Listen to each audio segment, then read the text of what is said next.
That's going to get you killed. Come right down here. Come on. You, further down. If you stand at that door, the glass won't protect you. Kneel down.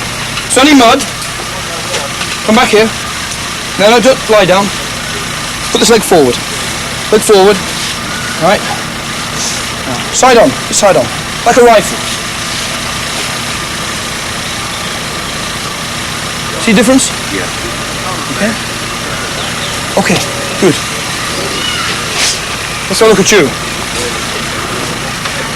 No need to do that. Don't rest the hands on top of the vehicle. Yeah. That razor. Basically, drop down behind the edge. Or come round here. There. Okay? Just try that. You don't obviously stand out, you see? If your silhouette is above there, obvious target. Alright? Back inside, lads.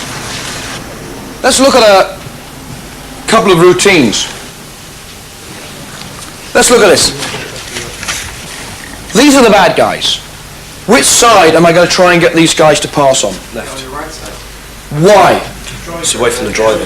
Hold on. Why? Because the bodyguard, if he's going to fire back, doesn't have to shoot across the face of the driver. Yeah. If we're passing on his left side, then he can just lean out the window and shoot. You're on the right track. Let's try something. Stick your weapons out the windows, gentlemen. Stick them out the window. All right. Now, so if you pass on this side of the car, how many weapons are sticking out of your door? 2. If you pass on this side, 1. So immediately you've cut down the guy's firepower by ensuring that he passes on the driver's side. Yeah? We've cut down your firearm by 50%. Here you can only fire 1 weapon, whereas here you can fire 2 weapons. Yeah? Told you, bodyguarding is about thinking. Thank you, gentlemen. Put the weapons away.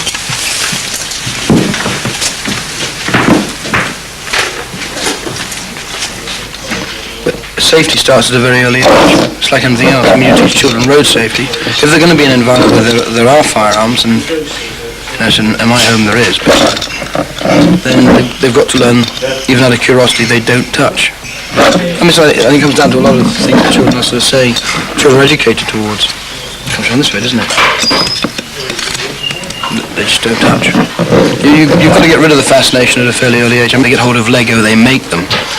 They get them from their friends, they see them on television, in the school playground, they're playing with weapons. Why do you think little boys like playing with guns? I was a little boy once myself, and I still don't understand why.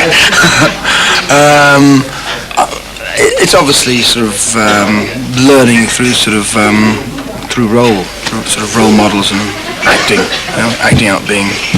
And I think the whole thing of goodies and baddies obviously sort of comes down to sort of decisions and moral judgment at an early age.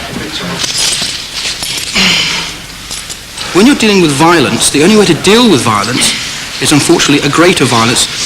Christians, they turn around and say, well, Christ never used violence. Yes, he used violence. He went into a temple full of people who were sort of money changers and the rest of it.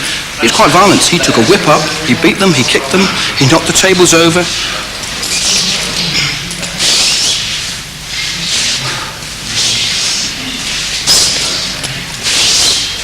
For 5 years I was sort of studying to be a priest, and I sort of turned towards Capuchin Franciscans. I found the life of St. Francis was very encouraging. He started off as a soldier and became a friar, or what you might call a monk. I certainly came out of it with the idea that everyone is, good or potentially good. In other words, there's no such thing as evil men, there's just people who lack good, a bit like a window's broken, it just lacks a pane of glass. That was all the theologians were always telling us. Since being involved in what I'm involved in and travelling around the world, I have learned that there's some very evil human beings in this world. This concept that there's just sort of good waiting to sort of be slotted into place or converted isn't the case. There are some genuinely evil people in this world. You take a line straight down the centre, or as down as far as we can, and then from one armpit to the other.